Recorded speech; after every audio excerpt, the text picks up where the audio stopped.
Sa sobrang katigasan ng ulo nitong mga anak ko, there is a possibility na may nabuntis sila and positive based from the private investigation ng mga hinar namin. Walang paliwanag ng ama. Nakayuko na si first at second, kaya madali kong na-conclude na posibleng isa nga sa kanila or sila ang ama ng mga anak ko. Patatanda na sila, lalo naman kami. Pero wala pa kaming mga apo kaya ganun na lang ang pagiging desperado namin na ipaimbestiga. Iris is first daughter sa isang waitress sa bar na napuntahan niya nang bumalik siya dito from Canada 10 years ago. We found out na namatay ang babae after giving birth, kaya iniwan ng bata sa bahay ampunan kung saan mo siya kinuha. Si Sam on the other hand is second's daughter. Tapos bumalik si first sa Canada saka naman pagdating ni second.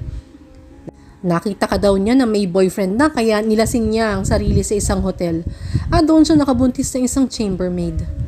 Iniwan lang niya ang anak sa bahay ampunan at lumipad ang babae papuntang Saudi. Pero di na namin siya pinaimbestigahan. Hanggang sa nalaman namin na sa'yo pala pinaampon ng mga bata.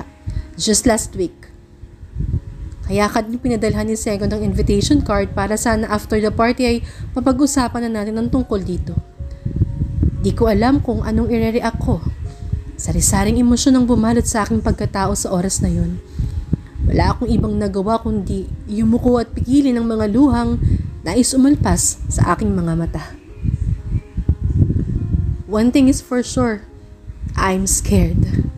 I'm so scared. Natatakot ako sa posibilidad na kunin nila ang mga apo nila sa akin. Kukunin niyo po ba sila sa akin?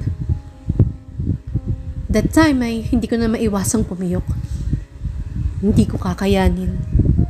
Sabay na bumuntong hininga ang mag-asawa that made my tears flow. Alam ko na ang sagot. Bakit nagtanong pa ba ako? I know how much you love them. Pero kasi iha, gusto rin namin silang makasama. Malumanay na paliwanag ni Miss Victoria. Hindi ko naman magawang magalit sa kanila kasi karapatan naman nila yon at kadugo nilang mga bata. Makakabuti kaya sila para kina Sam at Iris? Oo naman. Kakayanin ko bang mawala sila sa akin? No, hindi ko kaya. Mahal ko sila eh. Hindi man sila galing sa akin. Ano ko pa rin sila? Little angels ko nga sila eh. Hindi ko kakayanin pag kinuha nyo sila sa akin. Kahit nga isang araw na mawalay sila sa akin ay hindi ko kaya. Paano pa po kung kukunin nyo sa akin? Hindi ko na maipaliwanag ang paghagulhol. Agad naman akong niyakap ni Miss Victoria. Hindi ko kakayanin. Patuloy kong sabi habang umiiyak. Nakayuko ang mga lalaki. Shh! Tahan na. Hindi naman kami ganun kabrutal para kunin sa'yo ng basta-basta ang mga bata. We know how much you love them. Pagpapatahan sa akin ni Miss Victoria kaya napaangat ako ng tingin sa kanya. Ngitian naman niya ako kaya agad akong pinahid ang mga luha ko. Kahit ano po ang gagawin ko, wag lang po silang mawalay sa akin, promise. Pangungumbinsi ko sa kanila. Okidoki, sabi mo walang bawian yan. Nakangiting niya at tumango na lang ako kahit parang may kapilihan siyang iniisip. Anak ko ang usapan dito eh. Hindi ka naman mawawalay sa mga bata in one absolute and unrevisable reason. Ano po yun? Putol ko sa kanya. Napatitig naman ang mag-aama sa kanya. Parang di yata nila alam ang plano ng Reyna. Since I really like you, Iha. Panimula niya sabay tingin sa mga anak. At nang di malayo sa'yo sina Iris at Sam. I'm dying in anticipation. Ano ba?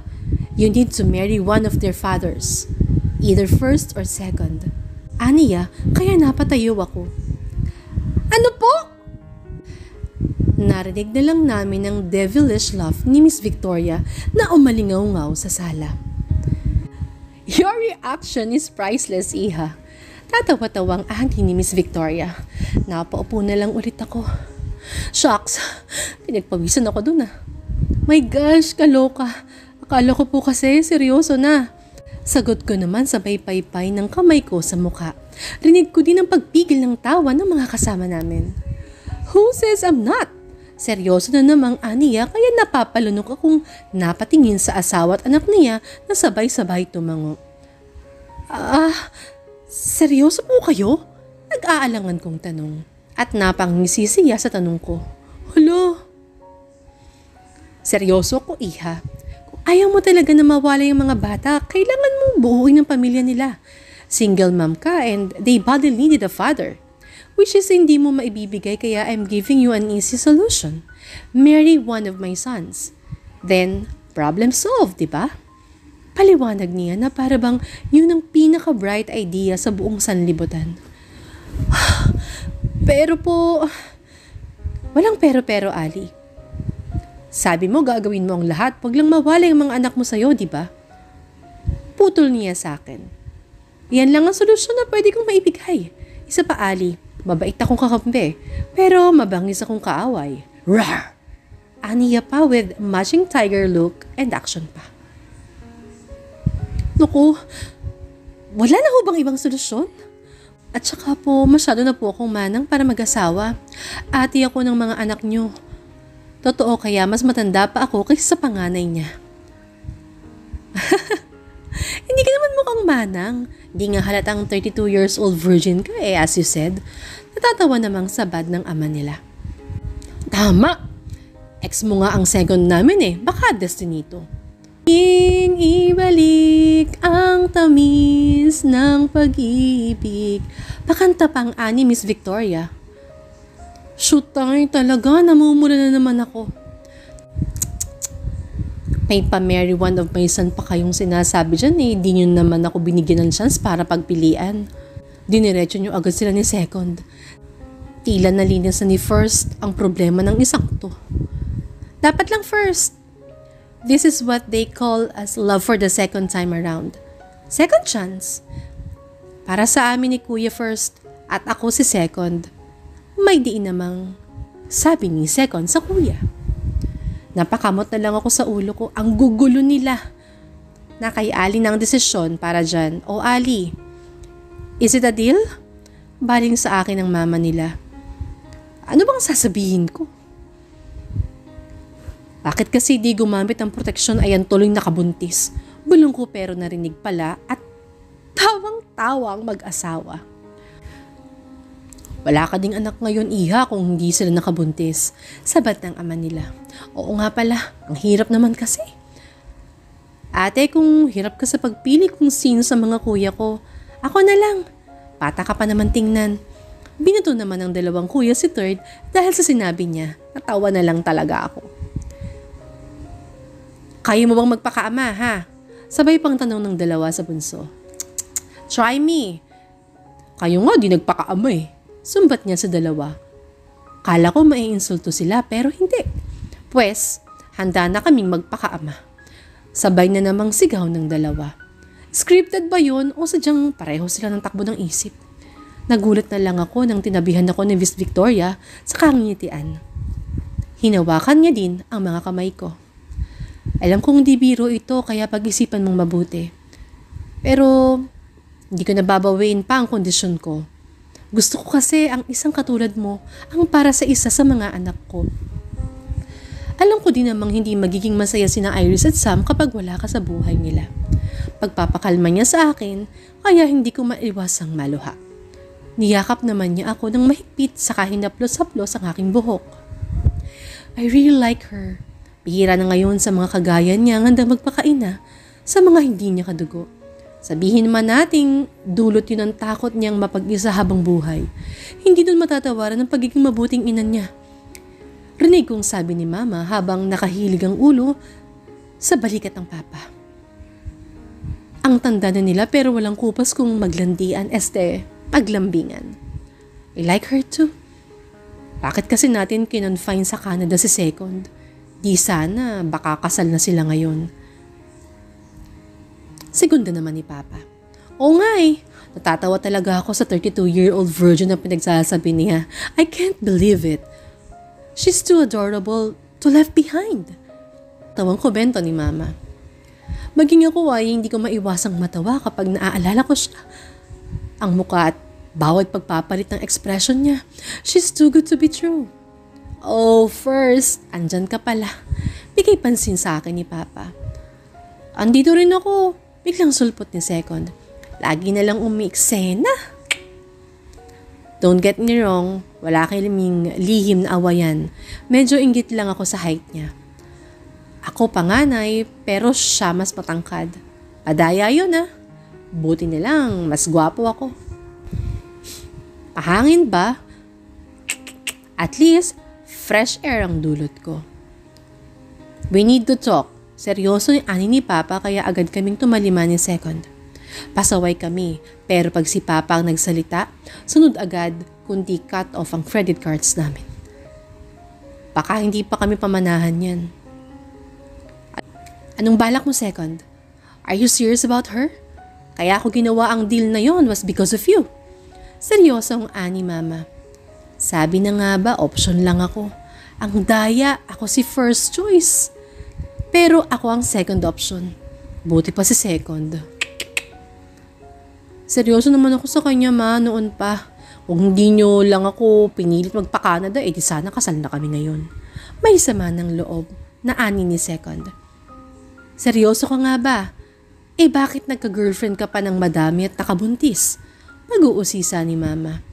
Parente lang kaming nakaupo ni Papa. Dahil naman po sa kanya yun, Ma. Sinubukan kong makalimot pero walang silbi. Nakabuntis pa ako. Buti na lang sa kanya napunta. Siguro ito na yung chance ko. Kaya kailangan ko siyang mapa-oo. Parang batang ani Second. Di amuin mo't ligawan. Hindi naman pwedeng kaming gagawa nun para sa'yo. Supporter lang kami kumbaga. Sabat ni Papa sa usapan. Napatango naman si Second. Ako, anong role ko dito? Sabat ko sa usapan. Tinaasan naman ako ng kilay ni Mama. Tigre talaga. Simple lang, huwag kang mahuhulog kay Ali. Tulungan mo na lang si Second na magka-chance sa kanya. Wala ka namang matinong girlfriend kasi puro ka pang bababae. Banta niya sa akin. At kayong dalawa, bukas, pupunta dito ang mag-iina kaya umayos kayo. Matuto kayong magseryoso sa buhay, wag puro laro. Dahil pareho na kayong may anak. Napayuko na lang ako sa sinabi ni Mama. Ang totoo niyan, hindi ko pa alam kung paano ko haharapin si Iris bukas. Magugustuhan kaya niya ako? Mamahalin niya kaya ako? I know both of you are worried. Just trust Ali. Alam ko namang napalaki niya ng maayos ang mga bata kaya hindi nila kayo pagtatabuyan. Pagpapagaan ng loob ni Mama sa amin. Alam ko yun. Ali is nearly perfect.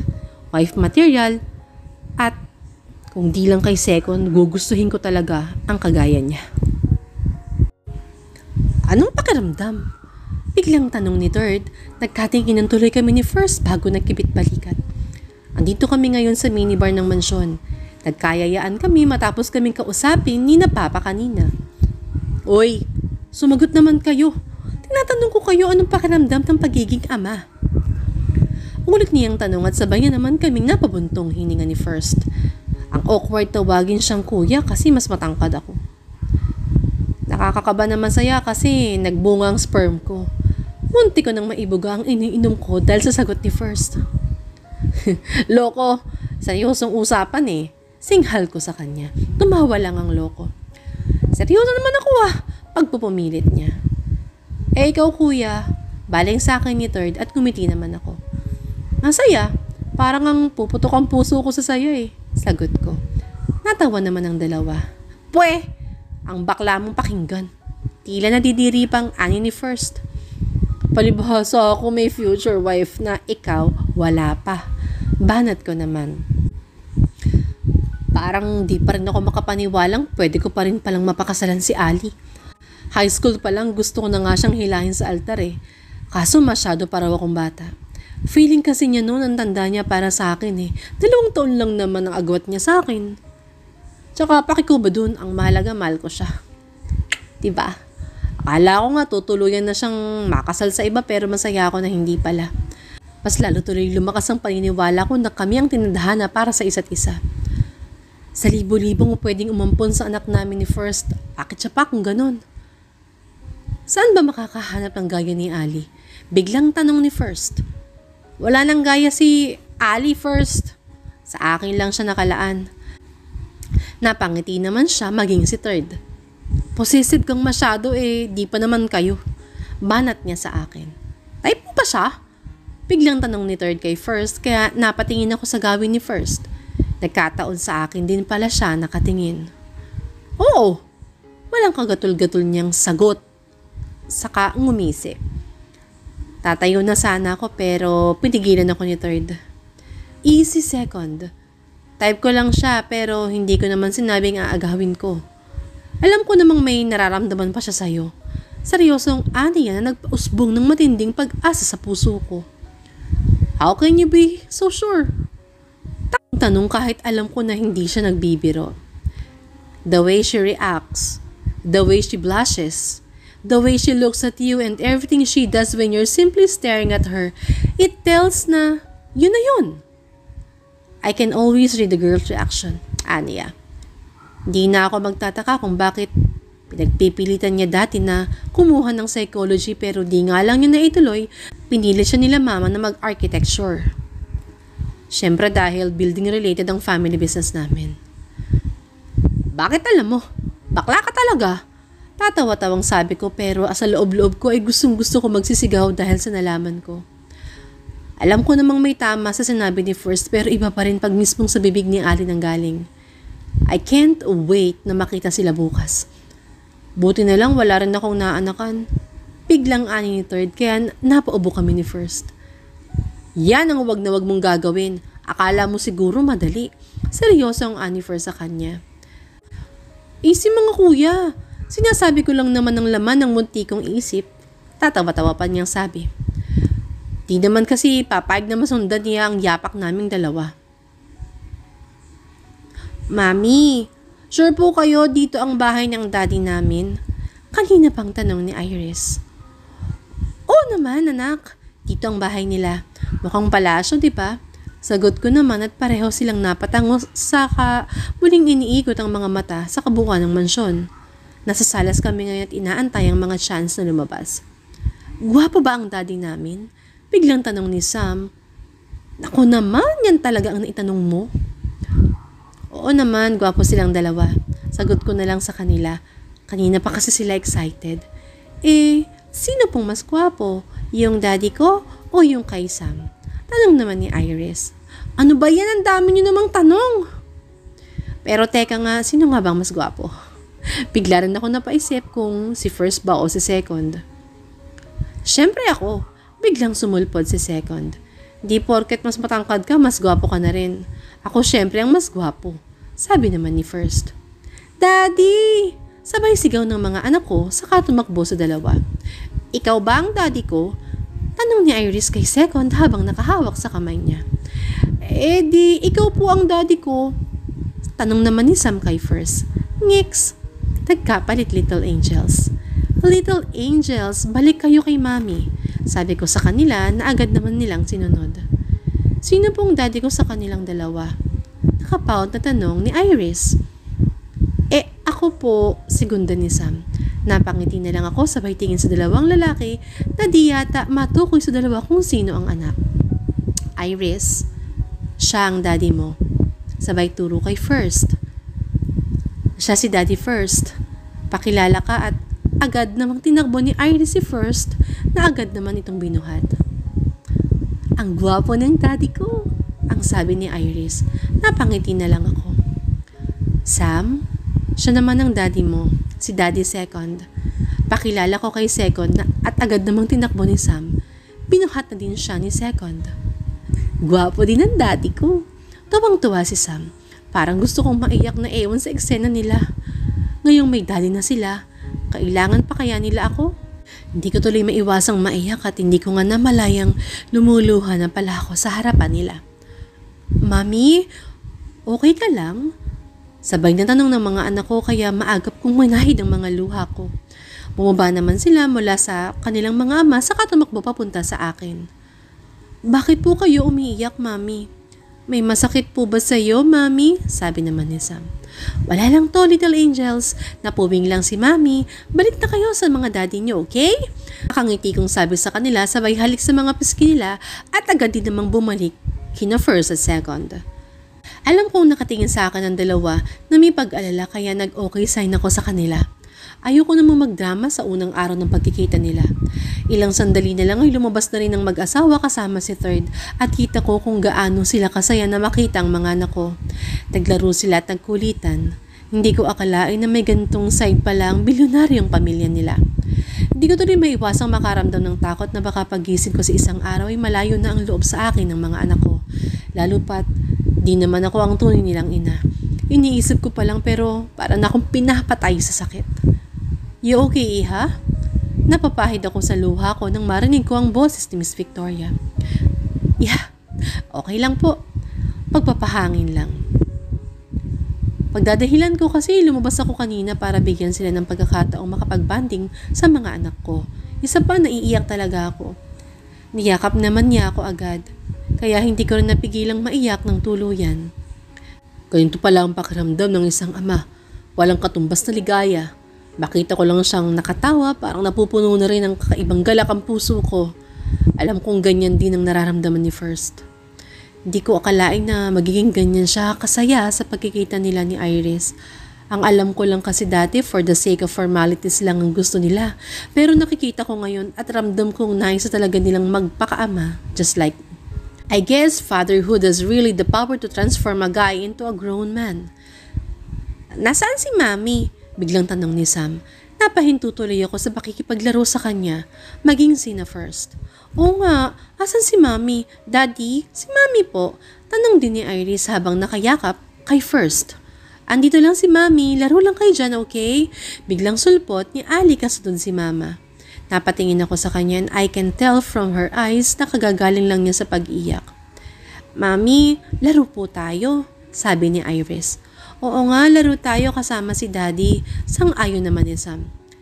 Lagi naman tayo naglalaro sa bahay kaya makipaglaro na lang muna kayo sa mga daddy nyo, okay ba? Sagot niya sa mga bata. Napasimangang sila, maya-maya ay naglalaro na lang din. Ginawa nilang kabayo, sina Papa at Third. Nakita ko na pupuntong hininga si Ali at patid kong may mga agam-agam pa rin tungkol sa setup namin sa mga bata. Sanayasan ako ni Mama na kausapin si Ali at agad naman akong tumayo habang busy pa si Sam kay Papa. Let's talk? Hindi ko nabigyan si Ali ng pagkakataong umangal dahil hinila ko na siya papunta sa kinaroroonan ng swimming pool. Anong pag-uusapan natin? Nakabusangot niyang tanong. She's so cute. Hindi mo akalaing mas matanda siya kaysa sa akin. She acts so childish, but how can she be so good as a mother? About us and the kids, sagot ko sa kanya. Agad siyang napayuko. I see. May doubt pa rin siya. I hate to see you crying. Alam mo yun?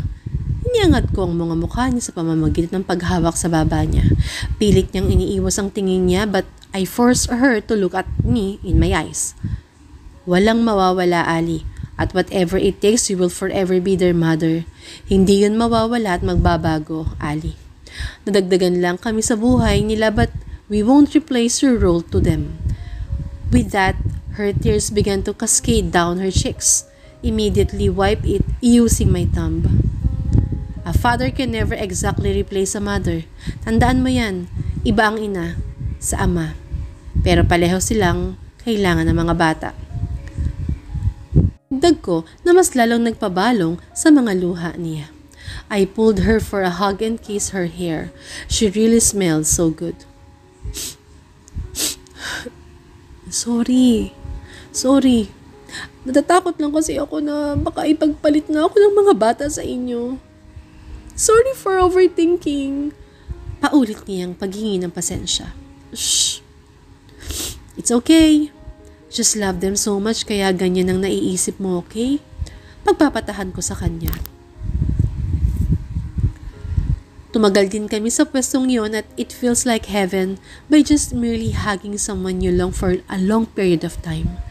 Parang ayaw ko nang bumitaw pero ilang sandali na lang ay kumalas na siya sa yakap ko. Sorry nabasa tuloy yung shirt mo.